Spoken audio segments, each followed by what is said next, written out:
दुख ही दुख अगर पाया है तो बड़ी मेहनत की होगी पाने के लिए, बड़ा श्रम किया होगा, बड़ी साधना की होगी, तपश्चर्या की होगी। अगर दुख ही दुख पाया है तो बड़ी कुशलता अर्जित की होगी। दुख कुछ ऐसे नहीं मिलता, मुफ्त नहीं मिलता। दुख के लिए कीमत चुकानी पड़ती है। आनंद तो यूं ही मिलता है, मुफ्त मिलता है, क्योंकि आनंद स्वभाव है। दुख अर्जित करना पड़ता है। और दुख अर्जित करने का पहला नियम क्या है? सुख मांगो और दुख मिलेगा। सफलता मांगो, विफलता मिलेगी। सम्मान मांगो, अपमान मिलेगा। तुम जो मांगोगे उससे विपरीत मिलेगा। तुम जो चाहोगे उससे विपरीत घटित होगा। क्योंकि यह संसार तुम्हारी चाह के अनुसार नहीं चलता, ये चलता है उस परमात्मा की मर्जी से। अपनी मर्जी को हटाओ, अपने को हटाओ, उसकी मर्जी पूरी होने दो। फिर दुख भी अगर हो तो दुख मालूम नहीं होगा। जिसने सब कुछ उस पर छोड़ दिया, अगर दुख भी हो तो वह समझेगा कि जरूर उसके इरादे नेक होंगे। उसके इरादे बद तो हो ही नहीं सकते, जरूर इसके पीछे भी कोई राज होगा। अगर वह कांटा चुभाता है तो जगाने के लिए चुभाता होगा, और अगर रास्तों पर पत्थर डाल रखे हैं उसने तो सीढ़ियां बनाने के लिए डाल रखे होंगे। और अगर मुझे बेचैनी देता है, परेशानी देता है, तो जरूर मेरे भीतर कोई सोई हुई अभीप्सा को प्रज्वलित कर रहा होगा, मेरे भीतर कोई आग जलाने की चेष्टा कर रहा होगा। जिसने सब परमात्मा पर छोड़ा, उसके लिए दुख भी सुख हो जाते हैं। और जिसने सब अपने हाथ में रखा, उसके लिए सुख भी दुख हो जाते हैं। जिसे तुम जीवन समझ रहे हो, वह जीवन नहीं है, टुकड़े टुकड़े मौत है। जन्म के बाद तुमने मरने के सिवाय और किया ही क्या है? रोज रोज मर रहे हो। और जिम्मेवार कौन है? अस्तित्व ने जीवन दिया है, मृत्यु हमारा आविष्कार है। अस्तित्व ने आनंद दिया है, दुख हमारी खोज है।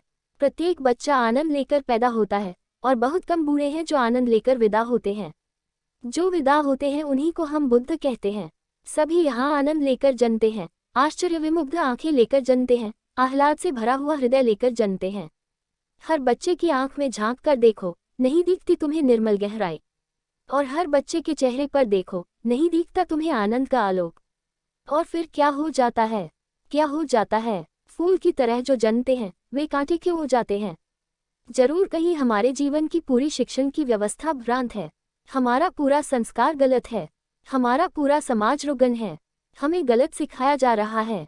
हमें सुख पाने के लिए दौड़ सिखाई जा रही है। दौड़ो, ज्यादा धन होगा तो ज्यादा सुख होगा, ज्यादा बड़ा पद होगा तो ज्यादा सुख होगा। गलत है ये बातें। न धन से सुख होता है, न पद से सुख होता है। और मैं यह नहीं कह रहा हूं कि धन छोड़ दो या पद छोड़ दो। मैं इतना ही कह रहा हूं, इनसे सुख का कोई नाता नहीं। सुख तो होता है भीतर डुबकी मारने से। हाँ, अगर भीतर डुबकी मारे हुए आदमी के हाथ में धन हो तो धन भी सुख देता है। अगर भीतर डुबकी मारे हुए आदमी के हाथ में दुख हो तो दुख भी सुख बन जाता है। जिसने भीतर डुबकी मारी, उसके हाथ में जादू आ गया, जादू की छड़ियां आ गई। वह भीड़ में रहे तो अकेला, वह शोरगुल में रहे तो संगीत में। वह जल में चलता है, लेकिन जल में उसके पैर नहीं भीगते। यह मैं नहीं कह सकता कि ये दुख अगर मिल रहे हैं तो पिछले जन्मों के हैं। पिछले जन्मों के दुख पिछले जन्मों में मिल गए होंगे। परमात्मा उधारी में भरोसा नहीं करता। अभी आग में हाथ डालोगे, अभी जलेगा, अगले जन्म में नहीं। और अभी किसी को दुख दोगे तो अभी दुख पाओगे, अगले जन्म में नहीं। यह अगले जन्म की तरकीब बड़ी चालबाज इजाद है, बड़ा षड्यंत्र है, बड़ा धोखा है। अगर अभी प्रेम करोगे तो अभी सुख बरसेगा, और अभी क्रोध करोगे तो अभी दुख बरसेगा। सच तो यह है, क्रोध करने के पहले ही आदमी क्रोध से भस्मीभूत हो जाता है। दूसरे को जलाओ, उसके पहले खुद जलना पड़ता है। दूसरे को दुख दो, उसके पहले खुद को दुख देना पड़ता है। ये पिछले जन्मों के दुख नहीं हैं। अभी जो कर रहे हो, उसी का परिणाम है। पहले तो मेरी बात सुनकर चोट लगेगी, क्योंकि सांत्वना नहीं मिलेगी। लेकिन अगर मेरी बात समझे तो छुटकारे का उपाय भी है, तो खुशी भी होगी। अगर इसी जन्म की बात है तो कुछ किया जा सकता है। यही मैं कह रहा हूं कि अभी कुछ किया जा सकता है। सुख छोड़ो, सुख की आकांक्षा छोड़ो। सुख की आकांक्षा का अर्थ है बाहर से कुछ मिलेगा तो सुख। बाहर से कभी सुख नहीं मिलता। सुख की सारी आकांक्षा को ध्यान की आकांक्षा में रूपांतरित करो। सुख नहीं चाहिए, आनंद चाहिए। और आनंद भीतर है, तो भीतर जितना समय मिल जाए उतना भीतर डुबकी मारो।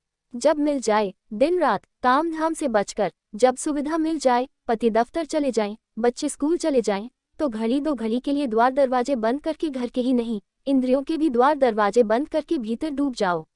और धीरे धीरे सुख के फूल खिलने शुरू हो जाएंगे, महासुख के। और वे ऐसे फूल हैं जो खिलते हैं तो फिर मुरझाते नहीं हैं।